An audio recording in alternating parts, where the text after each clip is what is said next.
인사하겠습니다.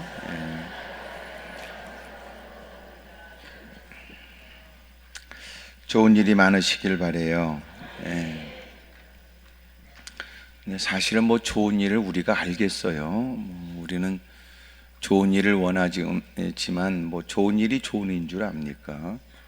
지나고 나니까 그게 좋은 일이었다 그러고, 또 생각해 보니까 그때가 가장 좋은 때였다고 얘기를 하고, 생각해 보니까 그래도 그놈이 제일 낫다 그러고 그러는 거지, 사실은 우리는 좋은 걸 몰라요. 마치 어린애처럼 어린애들한테 부모가 비싼 돈을 들여서라도, 공을 들여서라도 좋은 것을 먹여도 그 새끼가 안 먹는다고요. 그러니까 여러분, 좋은 게 좋은 건 줄 모르는 거예요. 그러니 그냥 곳곳에 느껴지는 냄새 따라가고, 주변의 친구들과 어울리고, 또 결코 육체적으로나 정서적으로 해치게 되는 일들을 서슴없이 행하는 거. 시간이 지나서 깨닫게 되죠. 어느 때가 되면 좋고 나쁜 것을 분별하게 되는데, 그것은 사람이 정신 연령이나 지식 정도나 또 환경의 영향을 받는데 몸뚱아리 갖고 몰라요. 몸뚱아리는 산만해 가지고 뭔가 힘은 딜이 퍼먹기는 못된 짓은 하는데, 그 사람이 생각하거나 분별하고 판단하는 건 아직도 어린아이 같다 그 말이에요. 그런데도 아는 체 하지요. 부모가 뭐라고 말하면 나도 다, 남다른 나이에 나도 다 안다고 그래도 꼭 그 새끼는 꼭 용돈 탈 때는 꼬아서 돈 달라고 그러고, 그것처럼 여러분 가슴 칠 일이 어디 있습니까? 그러니까 우리 신앙도 그렇다고요.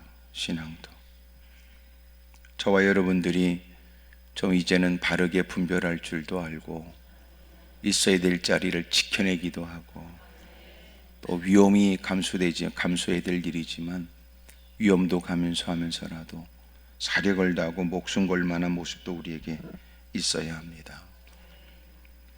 사울이 왕이 되고 난 지 얼마 안 됐을 때 일이에요. 13장 1절에는 사울이 왕이 될 때에 40세라 그가 이스라엘을 다스린 지 2년이 되었을 때, 그가 블레 사람들에게 늘 어려움을 겪고 있는 자신의 통치하고 있는 나라에 대해서 뭔가 맞서보겠다는 생각을 갖게 되었습니다. 이 당시 블레셋은 상당히 문명이 아주 뛰어나 있었어요. 그들은 철 문화가 상당히 발달되어 있었고, 그리고 그 당시까지 이스라엘이 사사시대가 됐다가 왕정시대가 된 지가 얼마 안 됐잖아요. 조직력이나 그 모든 일은 블레셋에 비해서 상당히 어려운 처지에 있었습니다. 그런 중에 이 블레셋과 맞서서 싸워보겠다는 생각으로 3,000명의 사람을 자기가 훈련시켜 뽑아내고, 그리고 전쟁이 일어나게 됩니다. 3절에 보면 요나단이 게바에 있는 블레 사람이 수비대를 치게 된 거예요. 갑작스럽고 전혀 예기치 못한 일에 블레 사람들이 이 일에 큰 충격을 받았어요. 그리고 그만큼 이런 일을 결코 좌시할 수 없다고 생각했습니다. 막강한 군사력을 모았어요. 그것이 뭐냐면 병거가 3만이고 마병이 6,000명이에요. 백성은 해변의 모래같이 대빵 많아요. 그리고는 그들이 쳐 올라오는데 6절에 보니까 그들이 상당히 위급한 처지가 됐어요. 그 처지에 나타나지는 그들의 모습은 위급함과 절박함이에요. 결과는 뭐냐? 사람들은 다 도망을 가요. 굴과 수풀과 바위 틈과 은밀한 곳과 웅덩이에 숨으며, 어떤 놈들은 요단을 건너 갓과 길앗 땅으로 다 가버렸어요. 그리고 남은 백성들도 부들부들 떨고 있는데, 이 떨었다는 말이 무슨 말이냐면 공포로 인해서 스스로가 제어할 수 없을 만큼의 두려움을 느끼는 거예요. 그러니까 너무너무, 이건 뭐 도대체 괜히 벌집을 쑤셔는 결과밖에 안 되죠. 괜히 지네들이 시비를 걸어놓고는 감당을 못하는 거예요. 그러면서 사울은 이 일은 하나님께 기도해야 될 일로 여겼어요.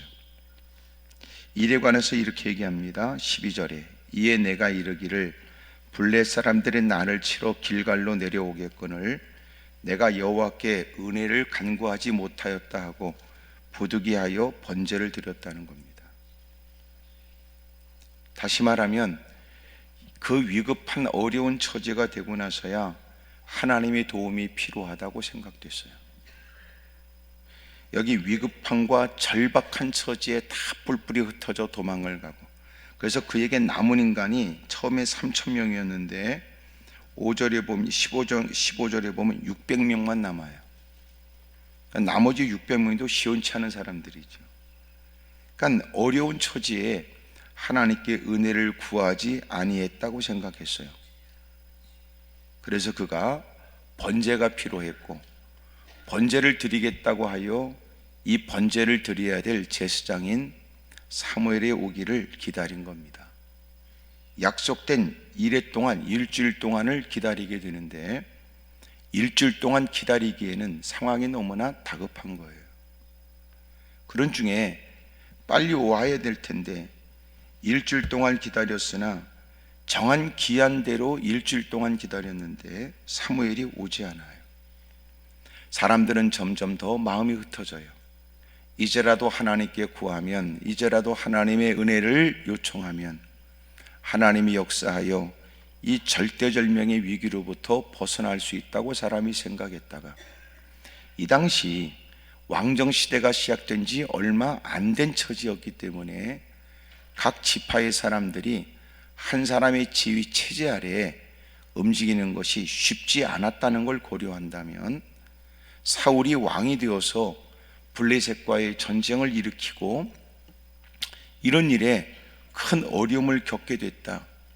더더욱 적어도 이들이 왕정 체제 안에서 결집력이 있게 되는 것보다는 신정, 하나님께서 직접 다스리는 그 제도 아래에서는 서로가 모이는 결합력, 그들이 같이 한 마음이 되는 건 더 중요하고 더 결정적 일이었거든요.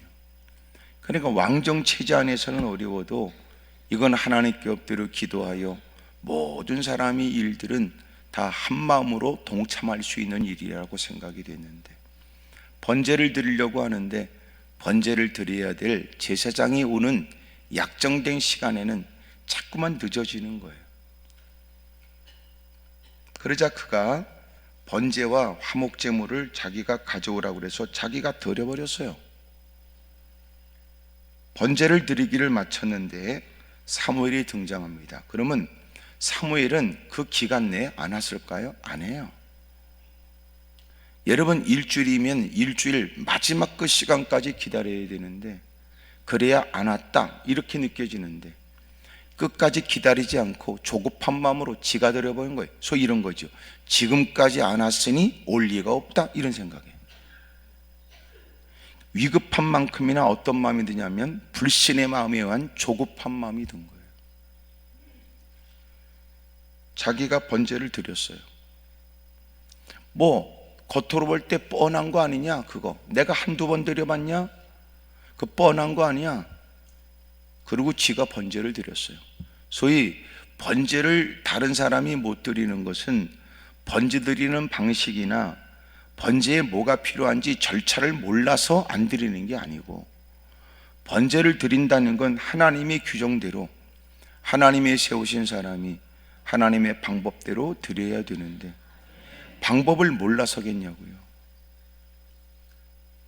웃기지요. 자기는 왕이 됐는데 이 왕이라는 건 하나님이 자기를 왕으로 세웠으니까 왕 짓거리를 해도 된다고 생각하는 인간이, 하나님이 자기를 왕으로 세웠던 자기보다 먼저 직분이 존재한 그 사무엘에 의해서 그렇게 기름불을 취하여 기름을 붓고 왕이 됐는데도 불구하고 자기는 왕으로서의 권위만 주장하려고 그러고 자기는 왕으로서 모든 일을 할 수 있다고만 생각할 뿐, 이제는 사무엘에 대한 존중심도 잃어버렸어요.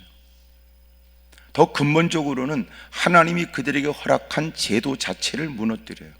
그러니까 하나님이 허락한 제도 아래 왕이 된 인간이 하나님이 허락한 제도를 하나님이 그를 세웠다는 왕위를 갖고 있는 왕으로서의 권위를 갖고 무시하는 거예요.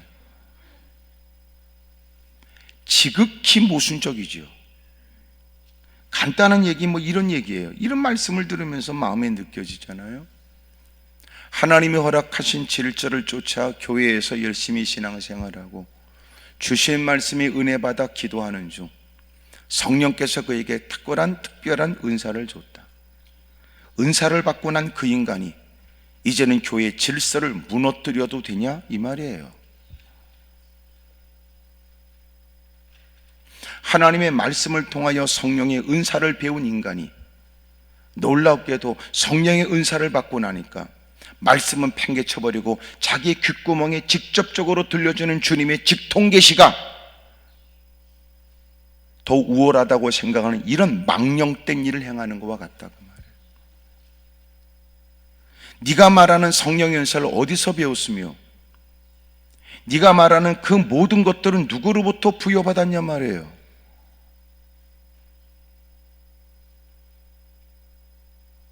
그러니까 교회를 어지럽게 하거나 그런 인간들이 사이비가 되거나 자기의 발톱을 감추고 더러운 짓을 교회 안에서도 할 수 있어요. 아주 못된 인간들이 많죠. 지금 오늘 하나님이 사울을 얘기해요. 사울이 지금 그 짓거리 하는 거예요. 왜 내가 이런 표현을 쓸까요? 그는 번제가 필요하지만 하나님이 필요한 건 아니에요. 다시 말하면 이미 이 사람이 번제를 필요로 했다면 이미 전쟁을 일으키기 전에 먼저 제사를 드렸어야 했어요. 하나님의 허락을 받아야 했단 말이에요. 지가 일으킨 지가 저지른 일에 하나님을 끌어들이는 거예요. 하나님이 약속하신 전쟁, 하나님이 허락하신 전쟁을 치르는 게 아니에요. 하나님의 사람으로서 그 일을 하는 게 아니고 왕으로서의 일을 한다고요. 무슨 말인지 잘 모르니까 가만히 있는 거죠 지금.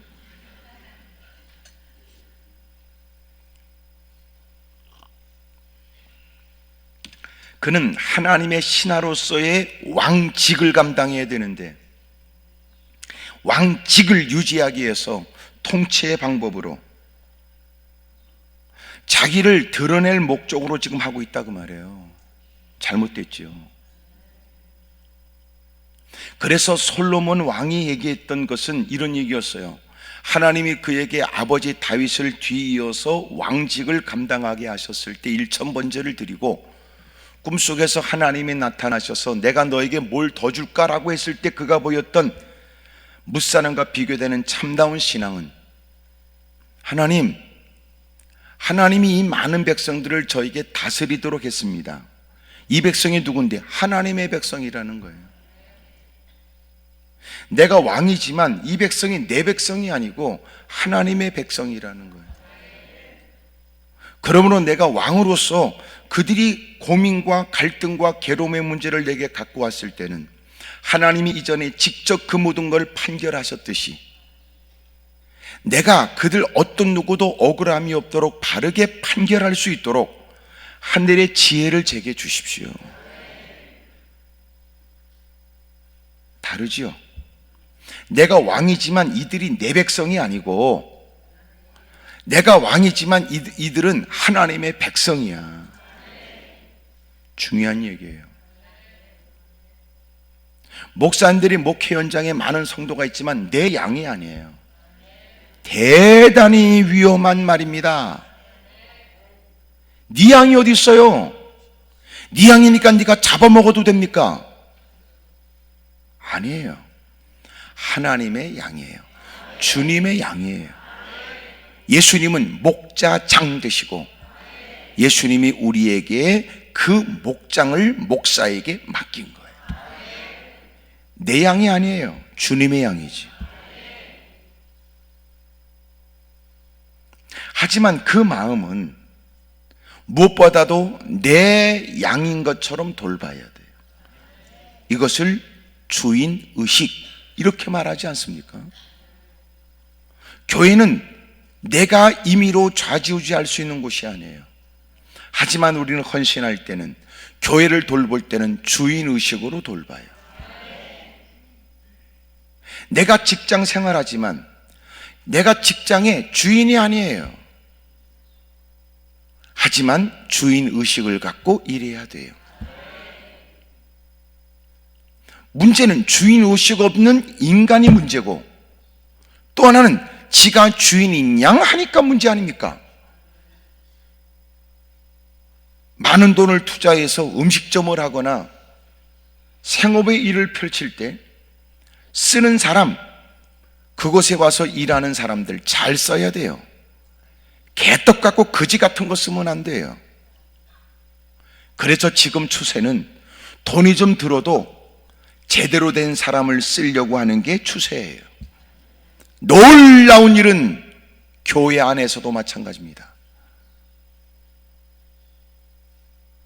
오랫동안 잘 갖고 왔던 그 현장이 거지 같고 개떡 같은 인간들에게 짓밟히는 걸 숱하게 경험하고 아픔을 겪거든요. 그래서 그런 것들을 쓰느니 아예 우리가 좀 더 투자를 하고 좀 더 많은 사례를 주더라도 제대로 된 사람, 똑똑한 사람, 열심히 일할 사람을 쓰자라고 하는 게 지금도 교회의 추세가 되어버렸다고요. 다시 말하면 직분을 갖고 있다고 해서 쓰는 게 아니고 충분히 그의 이력과 과거 일들을 충분히 점검하여 이제는 인턴 제도를 통해 충분히 저 사람을 쓸만한 사람인가 살피고 그 사람을 대우해 가면서 그와 함께 일하자. 이게 지금 세상의 기업에서만 보여지는 일이 아니에요. 교회 안에서도 보여지고요. 또 하나, 그럼에도 불구하고 잘 안 되니까 방법이 뭐냐?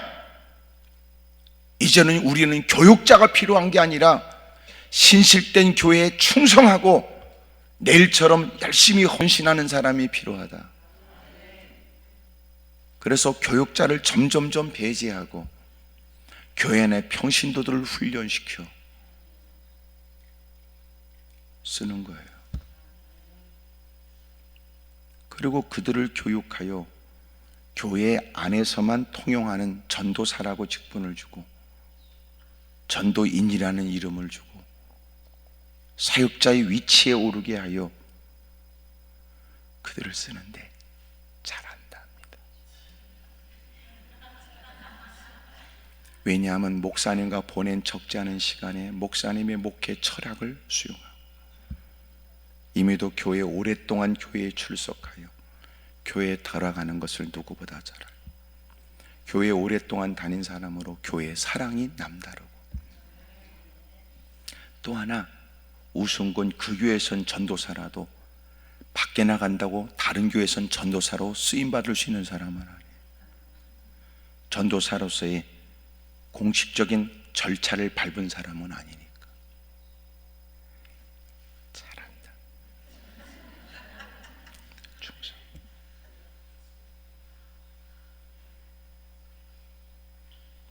더 놀라운 건 제가 어느 교회 집회를 하면서 거기도 한 5천 명 정도 모인다고 그러는데 집회하면서 그 목사님하고 이제 집회 중에 대화를 나눴는데 그분이 하시는 말씀이 교육자를 썼는데요, 교육자는 못 버틴대. 그 교회에서 그 교회에서 훈련받은 사람만큼 그 교회를 사랑하지를 못하고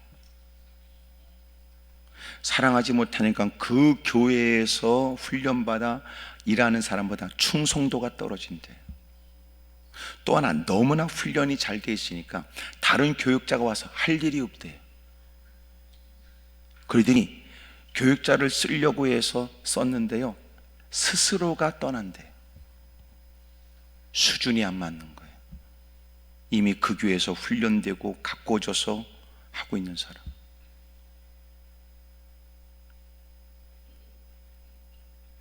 제가 신학생들을 훈련할 때 내가 이런 얘기도 합니다. 앞으로 웬만해서는 먹고 살기도 어려울 거다. 네가 탁월한 게 뭐 있냐? 네가 탁월한 게. 그럼에도 불구하고 교회에서 훈련된 그 평신도보다 네가 탁월한 게 뭐냐? 개떡같이 없다. 네가 신학교만 졸업한 것밖에 없다면 너를 쓰지 않을 것이다. 심각합니다. 근데 심각함을 모른다. 네가 죽으라고 기도라도 하냐?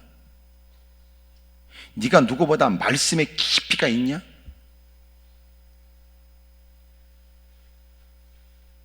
그럼 뭐가 탁월하고 뭐가 뛰어나냐? 그럼에도 불구하고 너를 써야 될 이유가 뭐가 있냐? 네가 얘기해봐라.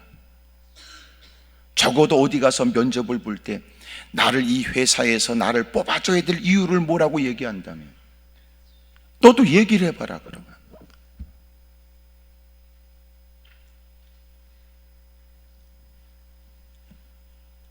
그래서 진정한 사역자가 되려면, 그리고 그렇게 하나님께 부름받아 남다른 교육자로서의 사역을 하려면요, 훈련되어야 돼요. 그러니까 사역자는 둘 중에 하나예요. 훈련된 사람과 훈련되지 않은 사람. 사람들이 곁에 두고 오랫동안 대를 이어가면서 물려주고 싶은 가구는 장인의 손에 오랜 시간 손을 타서 그래요. 여러분, 페이퍼질도 한 번 하는 게 아닙니다. 굵은 곳 가는 거를 수없이 칠하는 것도 한두 번 하는 게 아니더라고. 그렇게 칠을 하고 또 페이퍼를 밀고 또 칠을 하고 또 페이퍼, 그 오랜 세월, 그 적지 않은 시간 공을 들여서 손을 많이 타야 되더라고. 그게 훈련된 거예요.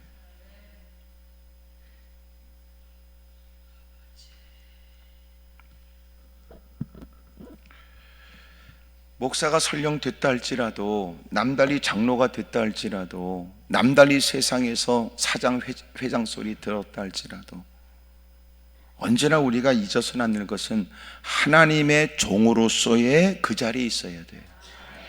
근데 하나님의 종으로서의 그 모습을 잃어버리더라고요. 그러니까 왕으로서만 있지 하나님의 종으로서가 없더라고요.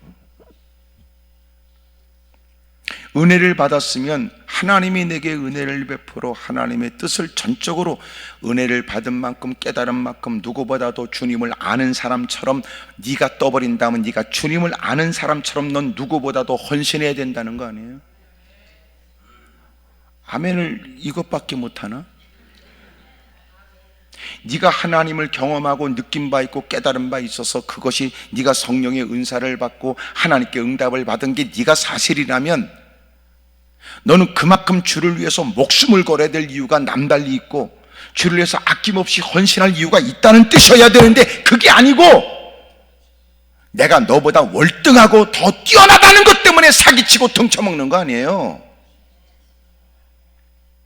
그게 문제지.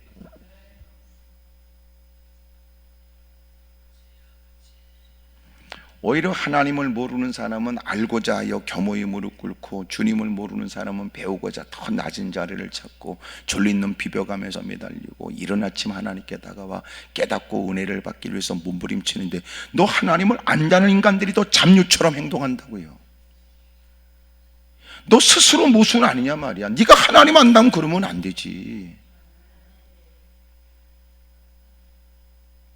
하여튼 지금 아멘 안 하는 분들 반드시 집에 가서라도 하셔야 됩니다.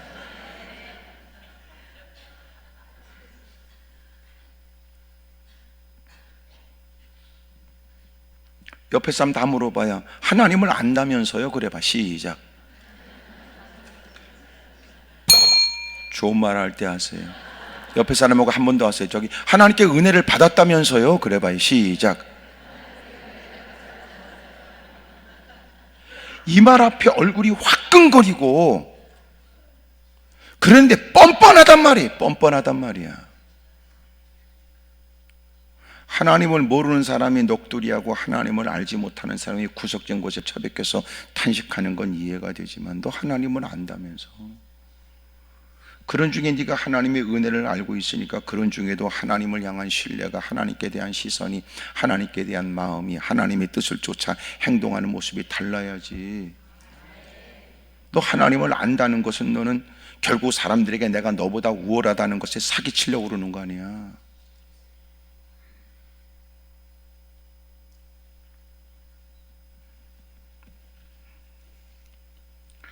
그러니까 우리가 위치가 달라지고 형편이 나아지고 더 여건이 좋아져도 하나님의 사람이라는 것을 잊으면 안 돼요. 근데 잊어버린단 말이야. 목사가 되면 누구녁에 배는 게 없는 것들도 있어요. 선교사가 되면요, 누구녁에 배는 게 없는 더러운 인간도 있다고. 웃기잖아.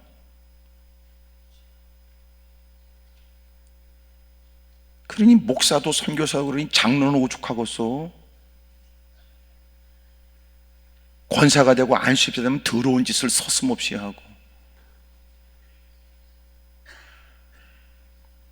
그래서 여러분, 누구든지 하나님의 말씀과 기도로 거룩해져야 된다는 것을 늘 잊으면 안 돼요. 이것은 여러분, 목사고 나발이고 상관없어요. 목사가 어떻게 목사로서 여러분 거룩함이 증명되겠습니까?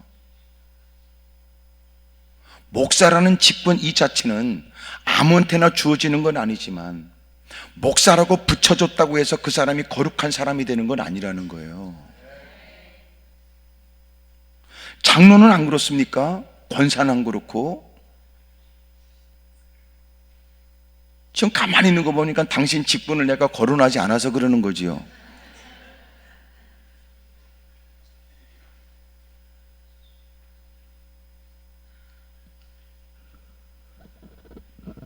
아니, 언제 하나님께 물어보고 결정했냐고, 이 전쟁을. 자기 계획, 자기 마음대로 일을 저질러 놓고는 이제는 번제가 필요하다는 겁니다. 이 번제를 드리더니 당신 오라는 거 아니야. 왜 빨리 안 와? 그리고 지가 드려버린 거 아니에요. 이것처럼 막무가내 인간이 어디 있냐고.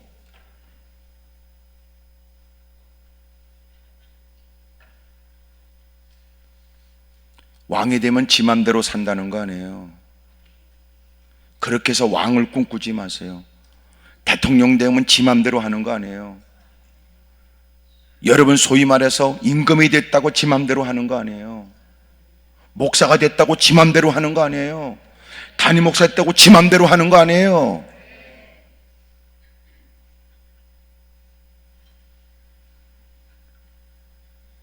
근데 자기 맘대로 하잖아요.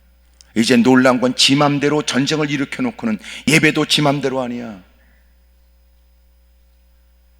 그 주의 종에 의해서 기름 부음을 받아서 왕이 됐는데 이제는 주의 종도 지 맘대로 아니에요.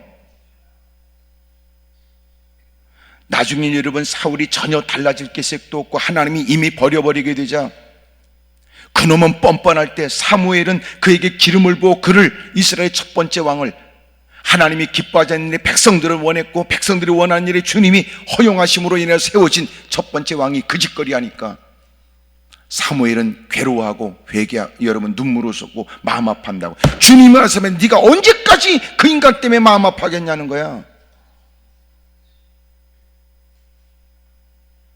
비통한 일이죠.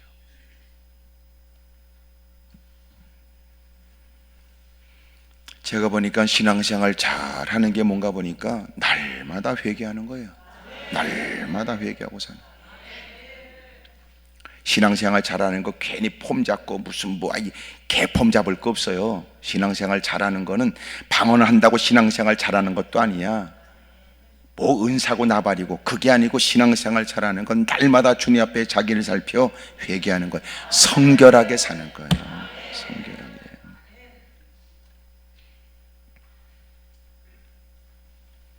근데 점점 회개가 없잖아요. 누구녁에 눈물도 말라버리잖아. 못된 짓 하고 살지. 당신 눈에 눈물이 언제 흘러? 개떡 같은 드라마 볼 때 울잖아. 그런 게 아니라면 갱년기 증상으로 울고 앉았고. 네가 언제 하나님 앞에서 하나님 말씀 때문에 회개하고 가슴 치며 눈물을 쏟냐고요. 그리고 때가 되면 장로권자 집사 해먹으려고 하니까 망조지.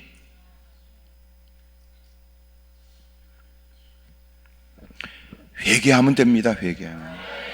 목사인 저도 마찬가지. 우리 모두가 회개하면 삽니다. 회개하면. 강단에 무릎 꿇으며 주님 불쌍히 여겨주세요. 예전에도 연약하지만 지금 역시 달라진 거 없고, 점점 나이를 퍼먹는 건 누구도 감출 수 없거나 거부할 수 없는 일에, 보낸 세월이 있으니 그런 일은 익숙한 일이요 친숙한 일이요. 하지만 그럼에도 불구하고 죄를 내가 다스리기가 어려워요. 주님의 도움이 필요하죠. 그래서 어떻게 해야 돼? 내가 죄를 피해야 돼요. 아멘입니까? 우리가 죄를 못 이겨요. 우리가 우리 힘으로. 여러분도 벌써 눈 매물면 여러분도 보통이 아닌데 뭘 그래. 니 따구가 어떻게 죄를 이겨요? 우리는 죄를 이길 방법이 없어요. 방법이 뭐예요? 죄를 안 짓기 위해서 사토를 벌이는 거예요. 우리가 분별력이 필요해요. 총명이 필요하지요. 능력도 필요해요. 뭐 때문에 능력이 필요합니까? 죄와 싸우기 위해서 그러는 거예요. 믿음이 그냥 지켜지지 않아요. 그러니까 방법이 뭐예요? 내가 뻔히 저건 죄질 일이다, 피해야 돼요. 내가 뻔히 저 인간 만나면 내가 또 후회할 일을 하지, 피해야 돼요. 아주 전화번호에서 지워버리세요. 아주 교회 안에도 그런 것들이 있어요. 전혀 신앙생활에 도움되지 않는 개떡 같은 인간도 많아요. 겉으로는 여러분 장로고 권사고 집사인데 아닙니다. 이제는 자랑하듯 예수님이 그렇게 신앙생활하는 사람들 틈만에서 와인을 퍼먹은 얘기하고, 와인은 뭐가 좋다고 그따구 헛소리하는 것들, 아주 망조입니다. 망조.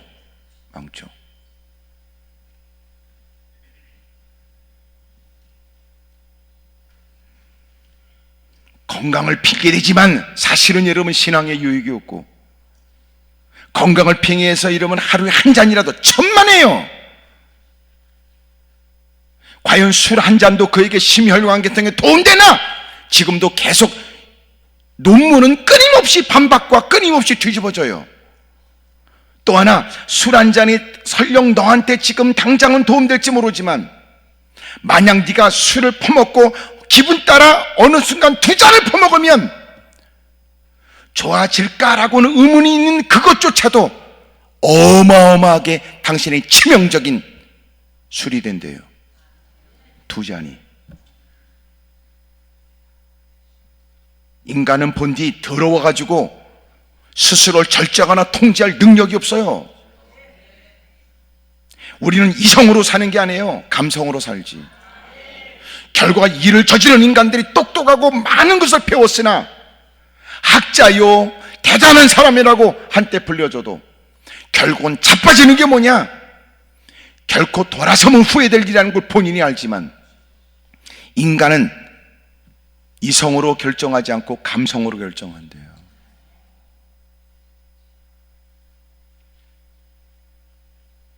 똑똑한 채는 똑똑한 채 할 때는 이성으로 얘기하지만 결국 그의 삶은 감성으로 해결한다. 그래서 TV에 보여지는 모든 광고는 이성에 호소하지 않아요. 감성에 호소하죠. 멋있는 디자인, 컬러, 멋진 사람이 쓰고 있는, 아주 유명인이 걸고 있는 거, 입고 있는 거. 볼 때는 입고 싶은데 지가 입으니까 본인한테 안 맞는 거예요. 그것은 사고 싶어서 돈 주고 샀는데 집구석에 안 맞는 겁니다.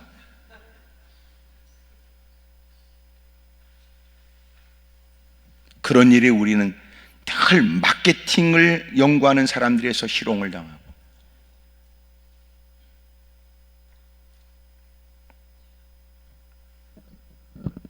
그런데도 우리는 꼭 희한하게 말씀 앞에서는 꼭 잘난 체 하지요. 살면서 똑같은 일을, 더러운 죄를 또 반복하고, 눈물을 쏟고 회개해도 또 똑같은 곳에 가서 또 똑같은 짓을 반복한다고요.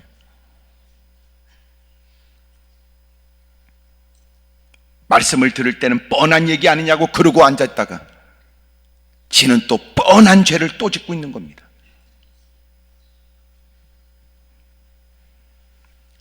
죄는 내가 못 이겨요. 죄와 싸우려고 하다가 죄를 짓습니다. 또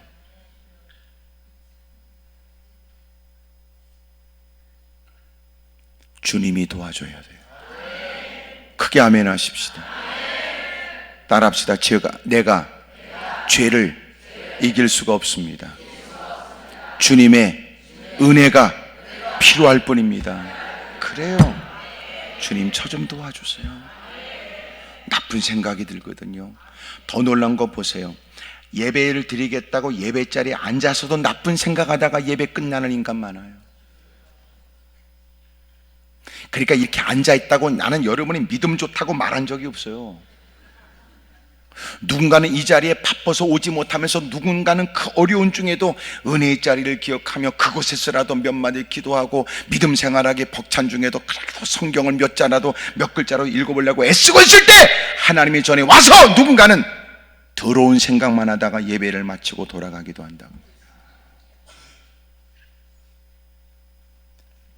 어둠의 세력을 어떻게 이겨요?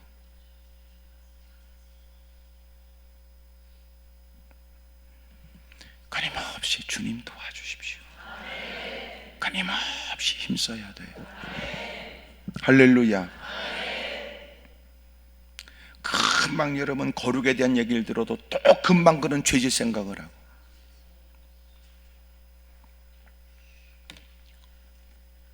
하나님의 뜻대로 살아야 된다는 걸 막 깊이 있게 깨달아 한숨을 쉬고는 밖에 나가서 담배 하나 꺼나 물고 또 긴 한숨을 쉬는 사람. 아, 나이 고쳐야 돼, 나이 끊어야 돼. 요새 내가 안 물어봤는데 기도원 안에도 여자 화장실에도 담배꽁초가 있고, 하여튼 내가 볼 땐 담배 끈으로 올라왔겠지. 내가 볼 때는 그 담배는 분명히 마지막 담배였을 거라고 생각해.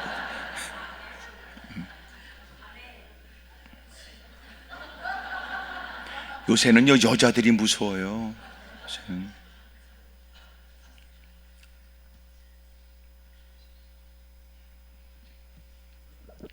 그러니 여러분, 지금 번제가 필요하다고 말하지만 알고 보니까 이 쏘가지는 진짜 하나님을 존중히 여기겠다는 게 아니에요. 쏘구면 안 돼요. 그러니까 예배를 드린다고 하는 것이 누가 볼 때는 누구보다는 남다른 믿음이 있거나 남달리 주님을 사랑하는 마음 때문일까라고 여기지만, 정작 예배 동참은 그 인간의 속셈은 다룰 수 있다는 거예요. 찬송을 할 때는 하나님께 영광이고, 믿습니다 할 때는 대단히 여러분 하나님만 의지하고 하나님을 떠나지 않을 것 같은 기세지만, 결국 꿍꿍이는 이렇게 했는데도 주님이 안 줄까? 그거 아니야? 내가 익숙하지 않은 거라도 이렇게 해서라도 내가 뭔가 내가 건수 하나 찾기만 한다면 이러는 거 아니야? 그런 꿍꿍이를 주님이 알지. 아까 그렇게 시원찮은 아멘조차도 지금 다 없어져 버렸죠. 이게 자기 얘기인 줄 서서히 이제 느끼는 거예요. 이게 미안하지만 당신이 이 자리에 있다는 걸 누군가가 옆에 사람이 확인시켜 줄지 모르지만, 결코 주님이 우리를 보는 거는 마음이거든.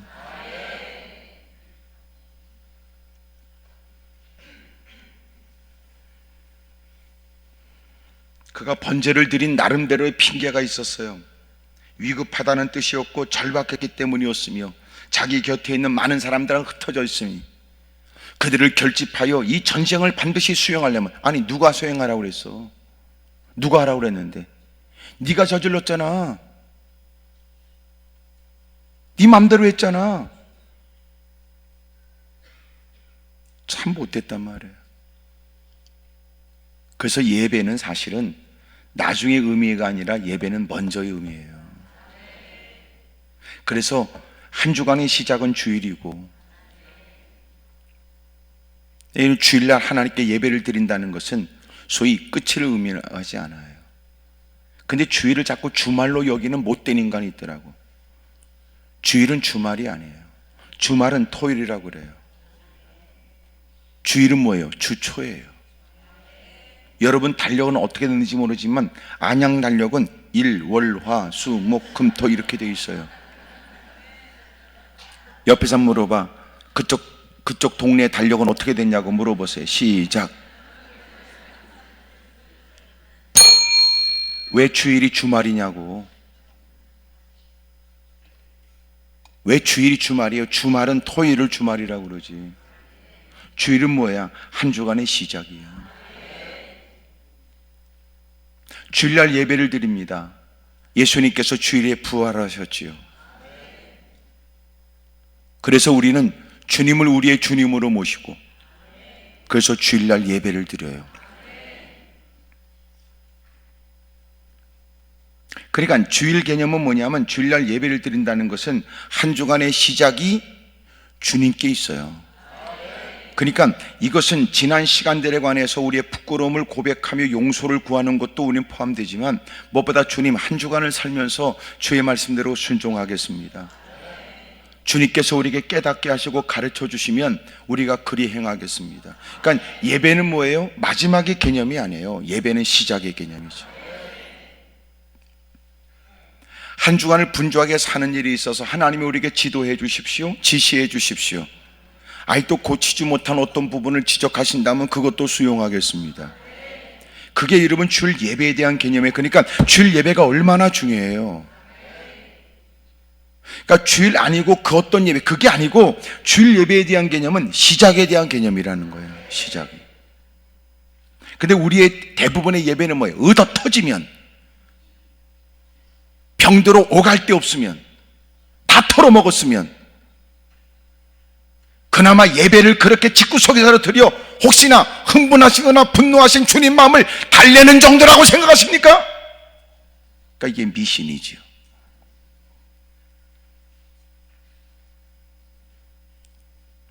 그래서 우리가 예수님을 영접하게 되고 나서 우리가 새로운 피조물이 되면 나타나지는 가장 중요한 현상이 뭐냐면, 새로운 피조물이 되면서 모든 질서의 변화가 생겨요. 그 질서의 변화가 뭐예요? 이제는 주님이 먼저가 되는 거예요. 크게 아멘 하십시다.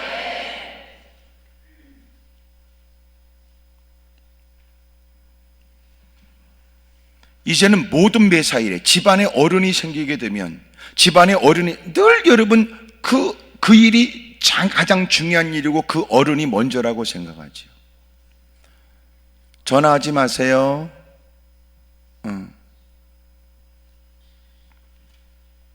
그러니까 그 일이 가장 우선적이고 먼저가 돼야 된다고요. 예배에 대한 개념이 그거예요. 먼저 예배 드리자. 야, 그게 아니야. 먼저 예배 드리자. 먼저 예배 드리자. 어느 선교사님이 썼던 책에 그 내용이 있더라고요. 예배를 이제 막 준비하고 예배를 막 드리려고 그러는데 헐레벌떡 한 자매가 들어왔어요. 왜 이렇게 늦게 그렇게 숨을 몰아쉬고 뛰어오냐고 그러니까 그 집안에 그 중요한 소를 잃어버린 거예요. 소를 찾다 못 찾아서 보니까는 예배 시간이 된 거 아닙니까? 그래서 예배 드려야 된다고 그러고 그 다 일들을 뒤로하고 예배를 드리겠다고 다가왔어요. 그 사연 얘기를 들었으니까 같이 예배를 드리고 같이 기도를 했죠. 예배를 마쳤는데 놀라운 건 예배당 앞에 정문에 그 소가 와서 그곳에 있더래요.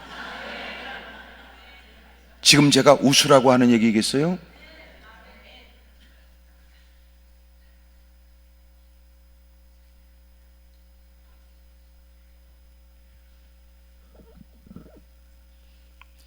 그게 언제나, 그러니까 그렇게 척박한 땅에 선교사님이 사역하는 중에 그분들은 순수해요. 우리는 닳고 닳았고. 그래서 제가 볼 때는 예수 믿고 3년 되면 다 죽어버려야 된다니까. 너무 닳고 닳았어요.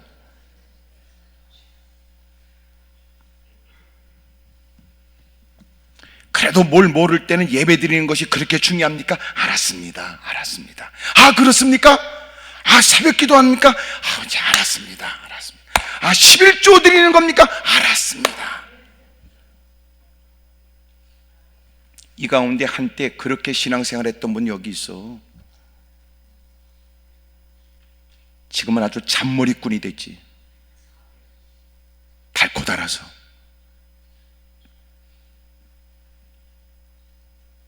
또 이 얘기 지금 여론 표정도 난 알아요. 왜 우리 갖고 그러세요? 그 뜻 아니야 지금. 아, 기도원에 올라왔더니 내가 욕 먹으려고 나왔나? 아, 누가 욕해요? 이 말이 만약 당신에 부딪힌다면 네 말이지. 누군가는 이 말씀을 기쁨으로 받을걸? 목사님, 제가 그렇게 살았더니요, 그 옆에 있는 일이 나를 우습게 여겼는데 목사님 그 말씀 드리니까 감사합니다. 그런 사람도 있는데 뭘 그래.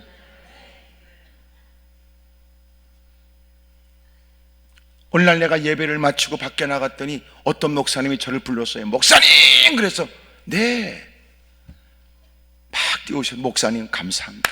정말 고맙습니다. 네, 뭐 때문에 그러세요? 그분이 복음을 전도하는데요, 그분은 밖에 나가서 외친대요. 여러분, 주님이 오실 날이 가까웠습니다. 회개해야 삽니다. 여러분, 예수님을 구주로 나의 주님으로 영접하셔야 됩니다. 그분은 도방 전도하는 분이에요. 그리고 교인들과 함께 나가서 열심히 전도해요. 근데 어느 날 더 전도를 열심히 하려고 어떤 전도 훈련인가 뭐 거기 참석했대요. 그랬더니 그 목사님을 여러분, 요새 누가 그렇게 전도합니까? 무식하게. 요새 전도하는 방법은, 그러고 세미나에 동참했다가 다 시험 든 거예요. 그런 중에 수준 있는 기도원에 올라온 거예요. 갈매서. 그날 내가 그랬어요. 여러분, 나도 전도했습니다. 나도 밖에 나가서 저도 어릴 때도 그렇게 했습니다. 전철에서도 전도했습니다. 문을 두드리며 전도했습니다. 전도하는 방식이 네 마음에 안 든다고 해서 니까짓 게 그 전도를 함부로 말하면 안 됩니다. 왜냐하면 그분들을 통해서도 회개하는 사람이 있으니까. 니 따구가 무슨 권한으로 네가 전도에 관해서 함부로 말합니까? 그러면 너는 어떻게 전도합니까? 헛소리 하는 것들은 전도도 안 해요. 여러분 할 수 있거든 외치십시오.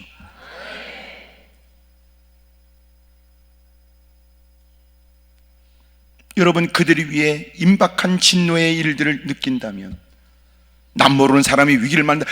저기요! 어이! 소리라도 질러서 누군가에게 위급함을 알려야 될 처지에, 한때 자기가 누구보다 힘들고 어려운 처지에 살았던 사람이 자기처럼 지금 오늘날도 그렇게 살아가는 사람 보면 술집 가서 외치다가 두들겨 맞아도 또 외쳐야 되고, 지나가는 사람이 뭐라고 여러분 뭐라고 해도 본래 그런 것들은 본래 그렇게 본래 하는 것들 뭐 그렇게 영향을 받아. 그러나 그들에게 그렇게 외치는 분도요, 그렇게 외치지 않으면 못 견딜 마음 때문에 그래요. 대단하지요. 옆에서 한번 물어봐. 그러면 그쪽은 어떻게 전도해요? 물어봐요. 시작. 얘기해야지. 안 해요. 뭐라고 얘기를 해야지. 나쁜 새끼들이 많단 말이에요. 그러면 너는 어떻게 전도하는데?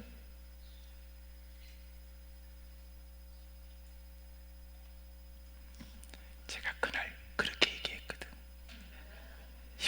목사님! 네, 감사합니다. 뭐가요? 목사님 그 말씀에 다시 힘을 냅니다. 목사님 귀합니다.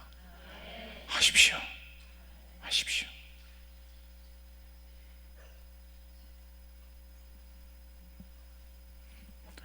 그렇게 전도하는 걸 사람들이 싫어하는 게 아니고요, 예수 믿는다고 사기치고 등치는 것 때문에 상처 입은 사람들이기 때문에 그런 거지, 외치는 것 때문에 그러는 거 아니야.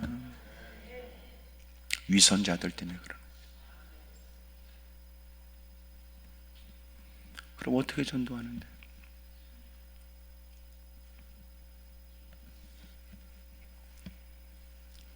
제가 볼 때는요, 세상에 달라지려면 이렇게 전도하는 막 이것보다도 제가 볼 때는 교회 안에 있는 것들부터 때려잡아야 돼.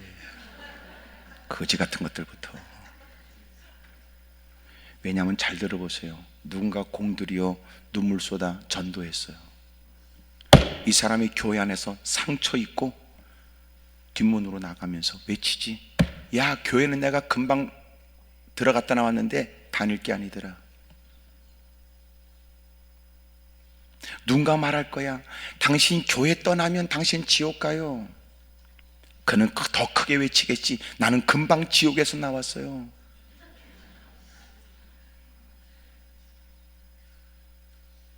과연 우리끼리 있으니까 얘기지, 당신이 그렇게 사랑하고 좋아하는 사람이 여러분 교회 다녔으면 좋겠어? 묻고 싶어요. 그래서 적잖은 사람이 전도를 해도 자기 교회 아니고 다른 교회 가라. 야, 나도 교회 좀 다니겠어. 너 어느 교회 다니는데? 나도 교회 다니는데 우리 교회 하지 말고 다른 교회 가. 다른 교회. 이게 무슨 얘기예요?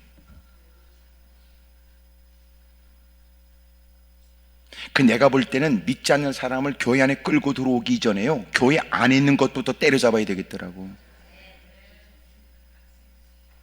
물론 나는 여러분 기분 좋으라고 하는 얘기는 아니니까 뭐라고 여러분 표정을 줘도 나는 감당하려고 그래요.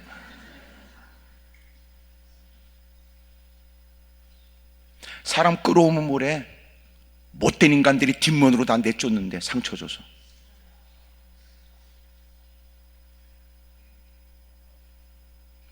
그래서 언제나 교회 안에는요, 새로운 사람이 들어오면 내가 이제 늦게 들어온 걸 후회할 만큼 교회 안은 천국의 모형이 돼야 돼요. 아이고, 이렇게 좋은 걸 몰랐네. 아이고, 내가 듣는 얘기보다 교회가 이렇게 좋네. 아이고, 역시 장로님은 장로님답고 권사님은 권사님답고 집사님은 집사님. 너무 귀하다. 이래야 되는 거 아니에요? 옆에 사람 다 물어봐. 그쪽 교회는 괜찮지요? 물어봐요. 시작. 과연 우리 교회는 그럴까요? 섬기는 교회는 괜찮습니까? 그래서 이제는 교회를 다니면서도 우리는 전략이 필요해요. 그게 뭐냐면, 교회 가서 인간들 만나니까 자꾸 상처 입게 되니까 방법이 뭐냐면, 예배 딱 드리고 목사님이 이제는 그럼 이제는 가야지, 가방 다 끼고 앉았다가 아멘 그럼 빨딱 일어나는 거예요. 아무도 안 만나는 게 좋다, 이 생각.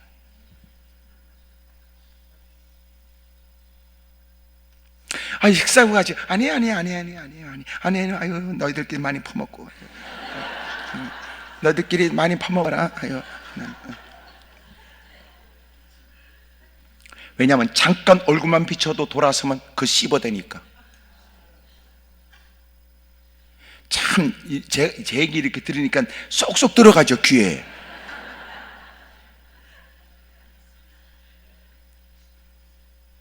그러면서 엎어져 막 부르짖는 거 보면, 그 사람에게 상처 있고 고통당하는 사람이 그 옆에 내 기도하는 거 볼 때는 어떤 마음 들겠어요? 이렇게 기도한답니다. 하나님, 저 사람 기도하는 거 다 들으시면 안 됩니다.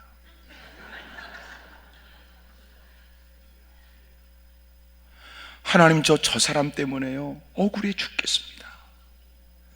누가 볼 때는 저렇게 열심히 있고, 누가 볼 때는 저렇게 애쓰고 힘쓰니까 믿음 좋은 줄 알지만, 하나님, 내가 저 사람 때문에 겪는 이 오랜 시간에 견딜 수 없는 고통에 하나님 살펴주세요.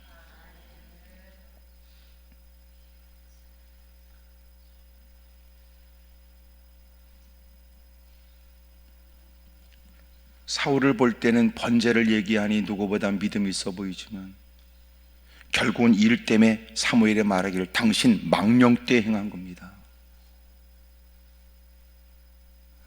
사울이 결국 이제 망하게 되거든요. 이제 오늘은 여기 블레셋 전쟁이지만 뒤에 가면 아말렉과의 전쟁에 나올 때도 여전히 하나님 말씀대로 행하지 않아요. 그때도 짐승을 끌고 오면 안 되고 다 죽여야 되는데 짐승을 끌고 온 것 때문에 마침내 뭐라 그랬냐면 이건 제사를 드리기 위해서 짐승을 끌고 왔다고 그랬다고요. 하나님이 순종하는 만큼 번제를 더 기뻐하겠습니까? 순종의 제사보다 낫지. 사울은 왜 죽는가 보니까요, 늘 제사를 빙자하다가 죽어버려요. 늘 이 사람은 껄핏하면 번제예요. 번제가 필요합니다. 번제 드리려고요. 여러분, 예배는 너를 위해서 드리면 안 돼요. 예배는 주님께 영광을 돌려야지. 크게 아멘 하십시다. 예배 드릴 때는 내 기분 정도는 하찮은 일이요, 내 처지 정도는 하찮은 일이요, 적어도 사람이 의식이 있다면 회사에 나가서 집구석에 자기의 개인 일이 있지만 중대한 회사 일들에 서로 협력해야 될 때는 자기의 감정을 뒤로 하고 그 모든 회사의 본래 목표가 차질없도록 일을 해야 돼요. 그게 여러분 직장인이 아니야. 직장인. 예? 그 사람을 직장인이라고 그러는 거야. 그러나 여러분, 자기 집구석의 일 때문에 오늘 더 협력하고 해야 될 일에 나 오늘 기분 나빠 못합니다. 아이씨. 방법은 회사에서 조치를 취해야 돼. 저걸 어떻게 자를까 그러고. 옛날 왕을 아련하는 신하는 자기 집구석에 긴급하고 괴로운 일이 있어서 절대로 왕 앞에선 수심이 가득한 모습으로 나서지 않아.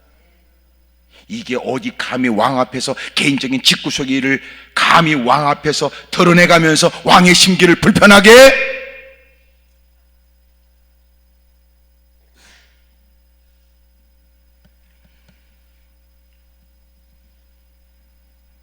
근데 이게 참 문제 아니에요?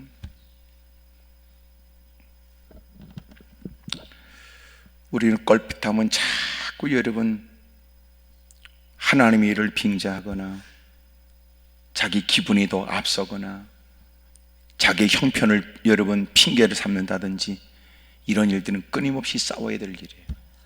끊임없이 진정한 예배자가 되기를, 그리고 거룩한 일에는 자기를 끊임없이 하나님, 오늘 제가 예배를 담당합니다. 개인적인 일 때문에 예배가 방해되지 않도록 도와주십시오. 오늘 같이 모여서 하나님의 거룩한 일을 논의합니다. 내 삐뚤어진 내 감정 때문에 내가 분별력을 잃지 않도록 도와주십시오.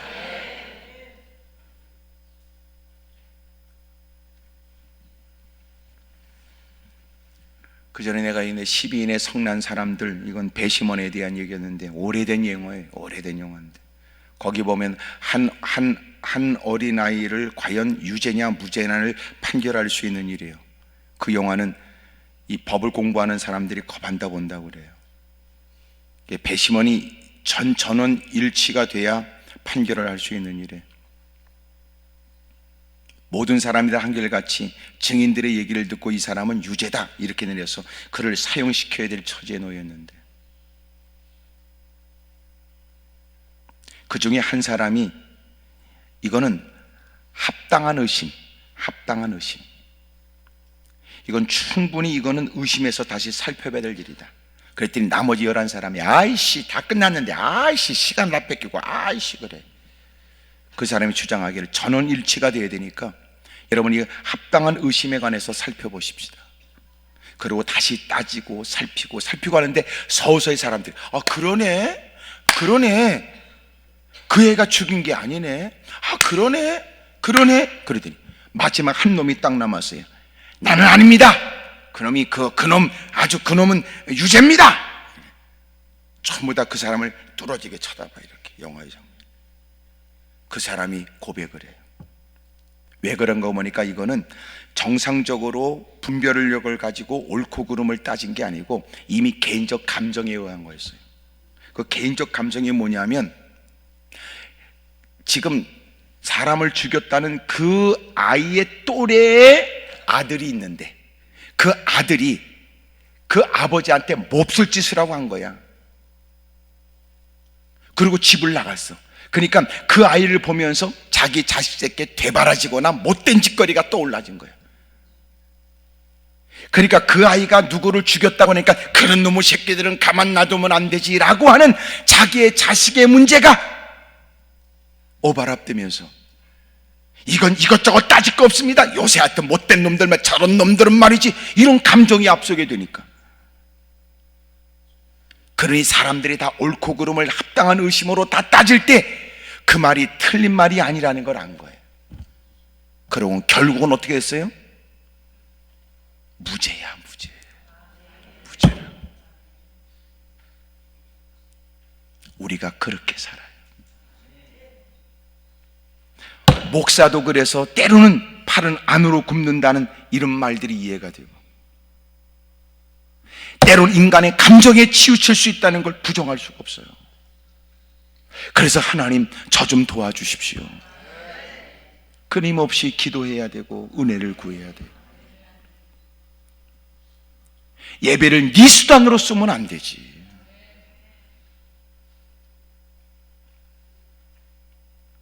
바른 신앙은 뭐냐? 언제나 우선순위가 분명해요. 예배가 먼저 있어야 했어요. 두 번째가 뭐냐면 예배를 존중히 여겼어야 했어요. 예배를 가볍게 여기면 안 돼요. 예배를 존중해야 돼요.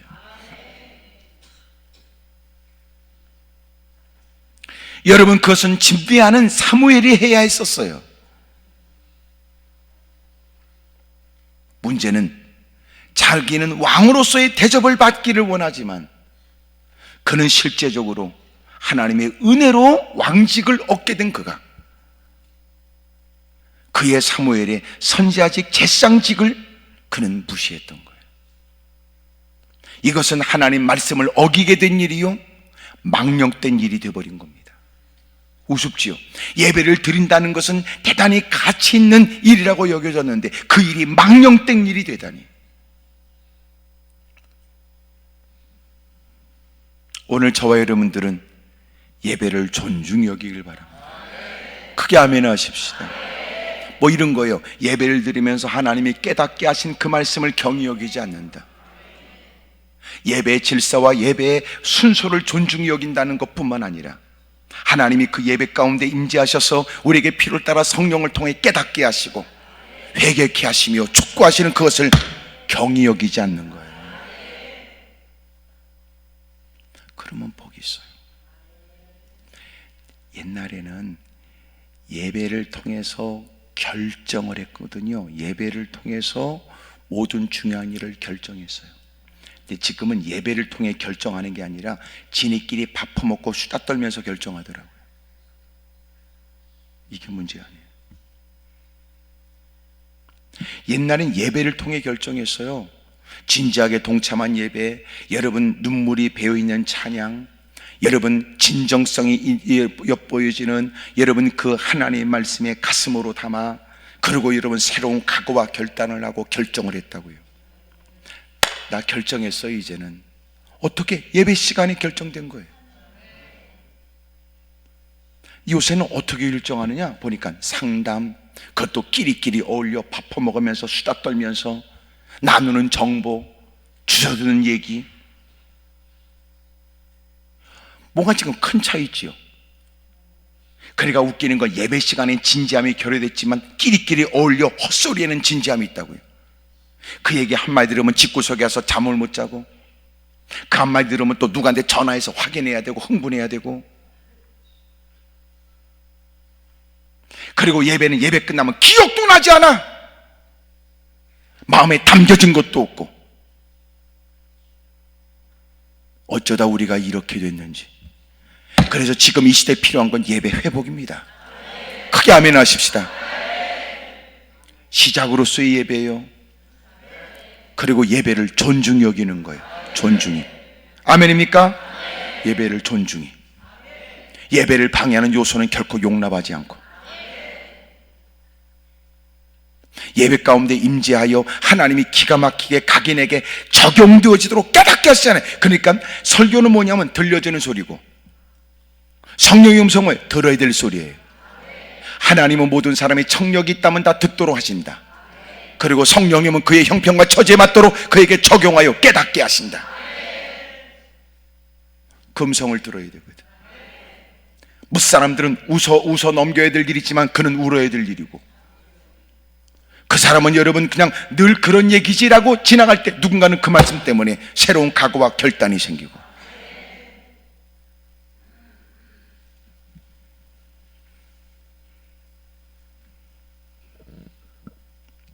예배 속에 세 번째 가장 중요한 게 뭐냐면 순종입니다. 예배는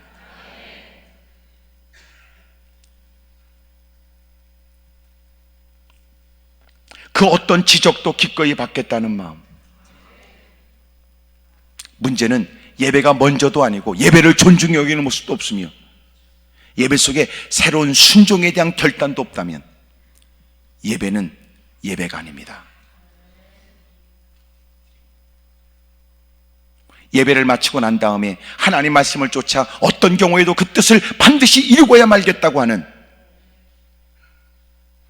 결의의 참 모습이, 용사 같은 면모가 그에게 보여야 됩니다. 불행한 일은 예배 끝났는데 아무것도 없다. 제가 너무너무 충격받았던 때가 있었어요. 벌써 한 20년 전쯤에 철회를 하는데 어느 목사님이 설교를 했고, 그리고 이제 설교를 이제 예배를 다 마치고 나서 성도들 다 이제 하고 새벽 4시 반쯤 다 이제 돌아갈 때쯤 제가 기도원 입구에 이렇게 있는데 사람들이 얘기가 막 들려져 나가면서 막 얘기. 너무 충격이 뭐냐면, 오늘 재밌었어, 되게 웃겼어, 그지? 나 되게 웃었어.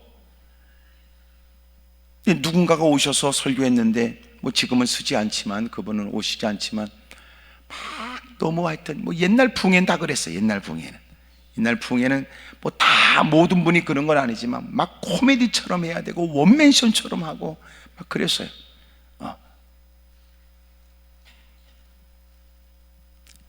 사람들이 나가면서 나 대빵 재밌어, 나 되게 웃었어, 나 재밌었지, 그렇지, 이러고 나가는 소리를 들으면서 제가 참담함을 느꼈어요.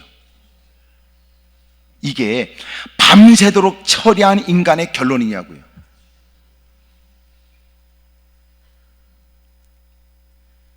제가 그때부터 설교에 대한 생각이 막 깊은 고민에 빠졌습니다. 설교는 뭘까?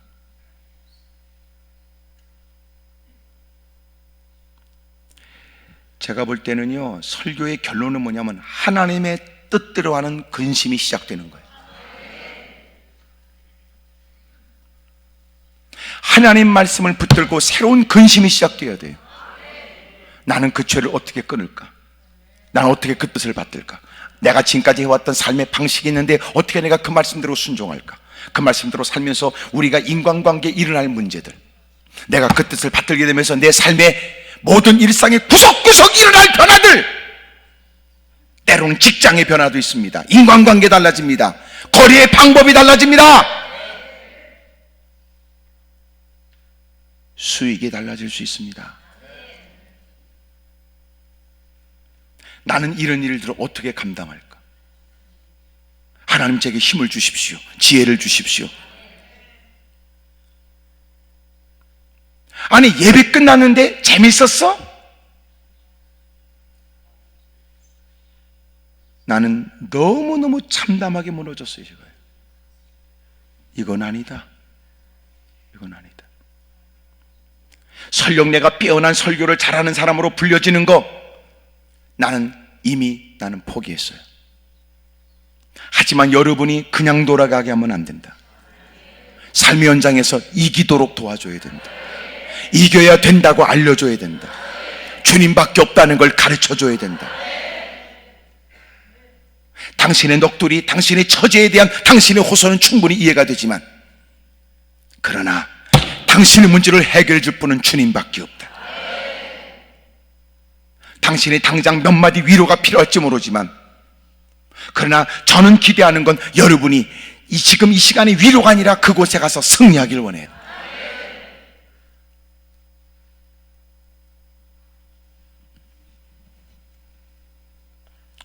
예배는 먼저여야 합니다.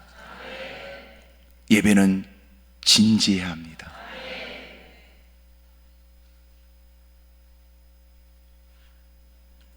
예배는 주님을 존중히 여기는 겁니다. 예배는 순종이 따라야 됩니다. 과연 오늘 여러분 동참한 여러분들은 뭐가 달라질까요? 아우, 갔더니 사람 부담만 주더라고. 그게 끝이라면 불행하지. 그래, 듣긴 그랬으나 말은 틀린 거 아니더라. 생각해보면 그래, 나도 늘 생각해왔던 게 있는데 달라져야 되겠어. 나도 이제라도 시작해야지. 저는 여러분이 그러기를 바라요.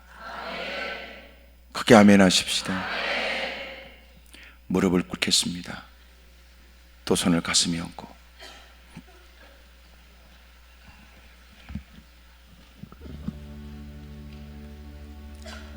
오늘 말씀의 제목을 얘기한다면 예배로 그를 안다, 예배로 당신을 압니다. 예배로 그의 믿음을 알지. 예배에 대한 의식이, 예배에 대한 생각이. 두 손을 높이 들겠습니다. 하나님, 저 좀 도와주십시오. 저를 불쌍히 여겨주십시오. 이 공간에서는 목사고 나발이고 없는 거예요. 저 역시 마찬가지. 당신에게 예배는 무엇입니까? 예배의 집례자가 예배를 집례할 뿐이지 전혀 예배 가운데 주님이 주는 은혜가 없을 수도 있죠. 그것이 익숙해졌다면 더더욱 하나님, 우리 위선과 거짓을 용서해 주십시오. 우리가 바른 예배자가 되게 해 주십시오. 심지어 주님을 크게 세 번 부르고 통서로 기도합니다. 주여!